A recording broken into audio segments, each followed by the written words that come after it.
दोस्तों आज हम लोग बात करेंगे लोकसभा में सीट की वृद्धि को लेकर भारतीय राजनीति में बहुत बड़ा बदलाव होने जा रहा है। वर्तमान में भारत की जो लोकसभा की सीट है वो 543 सीट है। ठीक है, ये 1971 के बाद फ्रीज कर दिया गया था। तो अभी 543 सीटें अभी 2026 तक ये था, उसके बाद ही बढ़ाने की था। तब 2026 सब हो चुका है। तो भारत में कुल 547 सीट के बाद अब ये प्रस्तावित नए डिमिनिशन बिल के अनुसार सीटों की संख्या को बढ़ाई जाएगी। लगभग 850 करने की उम्मीद है, यानी 50 से 55% की वृद्धि हो सकती है। यानी 815 सीट की बात करें तो वो राज्यों से आ सकते हैं और 35 सीट केंद्र शासित प्रदेशों को दिया गया। मतलब 28 राज्यों में 815 सीट का बंटवारा होगा और 35 सीट केंद्र शासित प्रदेशों को, यानी 15 से 20 लाख वाली पॉपुलेशन वाली में एक सीट का प्रावधान है। तो भारत में अगर बात करें लोकतांत्रिक ढांचे में सबसे बड़ा बदलाव हो सकता है। अब ये बात करते हैं ये डिलिमिनेशन क्या है। ठीक है, इसका मतलब ये आधार है जनसंख्या के आधार पर चुनावी क्षेत्रों का पूरा निर्धारण। मतलब सिद्धांत एक वोट बराबर एक समान प्रतिनिधित्व। लेकिन समस्या ये है कि 1971 के बाद जो सीटों को फ्रीज कर दिया गया था, यानी ताकि पॉपुलेशन को कंट्रोल किया जा सके। ठीक है, जो कि ये फ्रीज अभी 2026 में ये फ्रीज खत्म होने जा रहा है।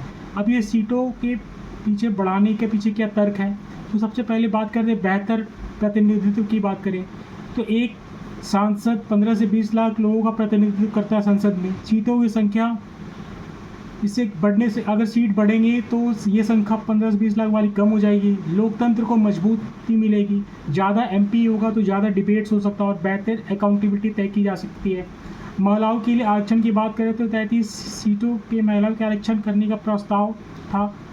ठीक है, इससे लिए सीटों को बढ़ाना काफ़ी आसान माना गया।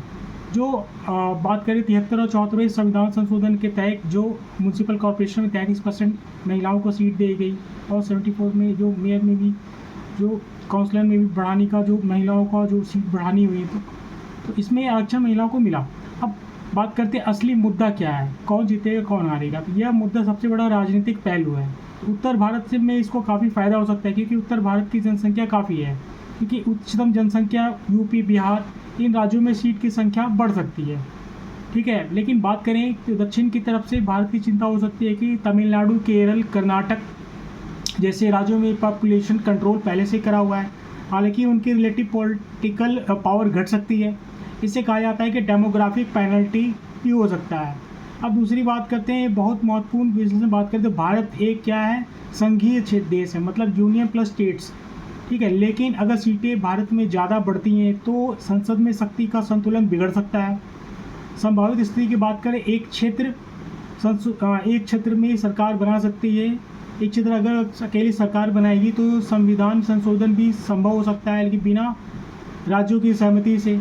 अब इसे फेडरल स्ट्रक्चर के लिए काफ़ी बड़ा खतरा माना जा सकता है। ठीक है, अब बात करें पॉलिटिकल इकोनॉमिक एनालिसिस करें तो केवल ये एक राजनीतिक नहीं बल्कि आर्थिक मुद्दा भी बन चुका है। दक्षिण भारत में ज़्यादा टैक्स देते हैं, ठीक है, बेहतर विकास सूचकांक में आते हैं, लेकिन सीटें कम होगी तो राजनीतिक शक्ति भी कम हो जाएगी। इससे रिप्रेजेंटेशन वर्सेस कंट्रीब्यूशन का कॉन्फ्लिक्ट पैदा हो सकता है। अब बात करते हैं ये जो सीट इंक्रीज़ का मॉडल है, ये सकारात्मक तर्क अगर देखा जाए तो सभी राज्यों की सीटें बढ़ाई जाएगी तो कोई भी राज्य इसमें लूज नहीं करेंगे, लेकिन एब्सोल्यूट सीट बढ़ेगी लेकिन रिलेटिव शेयर बदल जाएगा। यानी साउथ की सीटें बढ़ेंगी लेकिन उनका प्रभाव घट जाएगा।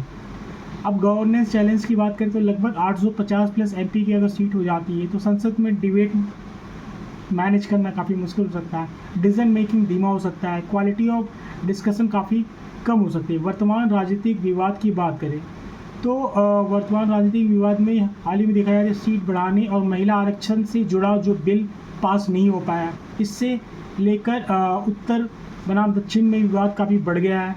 ठीक है, विपक्ष इसे राजनीतिक चाल बताया जा रहा है। अब भविष्य की संभावना क्या है, तो 2029 के चुनाव जो लोकसभा के होने वाले हैं उससे पहले ये लागू हो सकता है। भारत की राजनीति पूरी तरह इससे बदल सकती है। अब नई राजनीतिक पार्टियों का उदय हो सकता है, क्षेत्रीय राजनीति में बदलाव हो सकता है, केंद्र की शक्ति और मजबूत हो सकती है। ठीक है, लेकिन लोकसभा की जो सीटें अगर वृद्धि होती है तो लोकसभा को अधिक प्रतिनिधित्व दे सकती है, महिलाओं की भागीदारी भी बढ़ जाएंगी, लेकिन यह क्षेत्र असंतुलन भी पैदा कर सकता है, संघीय ढांचे को चुनौती दे सकती है।